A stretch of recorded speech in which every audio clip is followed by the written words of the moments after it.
इनमें माननीय सभापति महोदय, एक सौरा अनुक्रमांक 40 पर, दूसरा भूया अनुक्रमांक 9 पर, धनुवार अनुक्रमांक 14 पर, किसान अनुक्रमांक 32 पर, धांगड़ अनुक्रमांक 25 पर और अनुसूची में जोड़े जाने हेतु केंद्रीय बजट द्वारा दिनांक 25/5/2016 को मान्य किया गया है।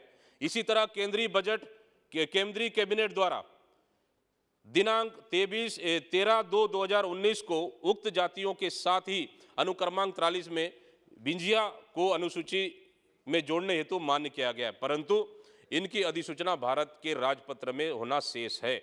संसद से विधेयक पारित होने के उपरांत ही यह संभव हो पाएगा।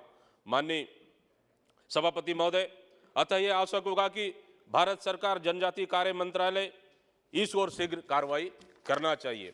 इसी तरह से और हमारे पास कुछ जातियों की सूची है माननीय सभापति महोदय। कोड़ाकू जहां अनुसूची क्रमांक 27, कोंद जहां सरल क्रमांक 23, भरिया सरल क्रमांक 5, पंडो और पंडो सरल क्रमांक 5 और गोंड सरल क्रमांक 16, गदबा सीरियल नंबर 15 और नगवंशी सरल क्रमांक 16। ये कुछ जातियां हैं माननीय सभापति महोदय जहां आज भी केंद्र सरकार पास लंबित है। इसलिए माननीय मंत्री जी बैठे हैं यहाँ पे, मैं माननीय मंत्री जी को निवेदन करता हूं कि इस जाति पे कम से कम सरकार गंभीरता से विचार करे। माननीय सभापति महोदय, इस तरह से कुछ हमारे पास और जाति है महाराज जनजाति, जो बस्तर के लगभग 7 जिले में निवास करती है। बीजापुर, दंतेवाड़ा, सुकमा, बस्तर, कोंडागांव, नारायणपुर और कांकेर, जहां सिर्फ उनको मध्य प्रदेश जब एक था माननीय सभापति महोदय, मध्य प्रदेश जब एक था, जब 1989 और 94 में जब उनको उस जाति को शामिल करने के लिए जब केंद्र सरकार के पास भेजा गया, लेकिन दुर्भाग्य ये है कि 2000 में छत्तीसगढ़ अलग होने के बाद महारा के रूप में एमपी को आरक्षण मिल गया, लेकिन 2002 में आरक्षण मिला, लेकिन 2000 में अलग होने के बाद छत्तीसगढ़ में आरक्षण नहीं मिल पाया। इसलिए मैं माननीय सभापति महोदय आपके माध्यम से निवेदन करता हूं कि माननीय मंत्री जी को कि अनुसूची 33 में महरा और महारा की जाति भी जोड़ा जाए, जो लगभग हमारे बस्तर में 10 लाख निवास करते हैं जनसंख्या है और आर्थिक रूप से पिछड़े हैं, गरीब हैं, जो लगातार संघर्षरत आंदोलन कर रहे उस जाति में शामिल होने के लिए उनको कम से कम मौका मिलना चाहिए। माननीय सभापति महोदय, निश्चित रूप से आदिवासियों को सुरक्षित और संरक्षित करना भी बहुत जरूरी है। वर्तमान में आदिवासी कहीं ना कहीं असुरक्षित महसूस कर रहा है। माननीय सभापति महोदय, आदिवासी इस देश का धरोहर है, इस देश का संरक्षित है।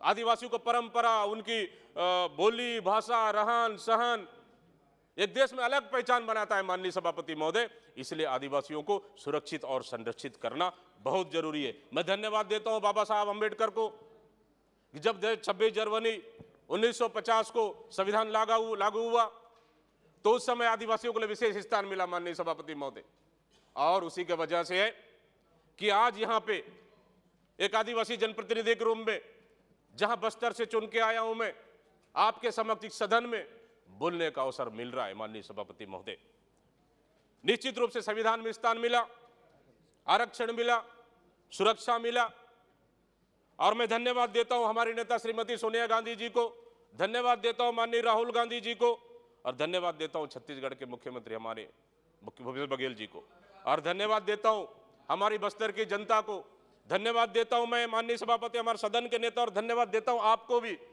क्योंकि आपको आपके वजह से इस सदन में चुन के आकर मुझे बोलने का अवसर मिला। निश्चित रूप से आदिवासियों के पक्ष में बात करने का अवसर मिला। सभापति महोदय, धन्यवाद देता हूं मैं इस सदन को।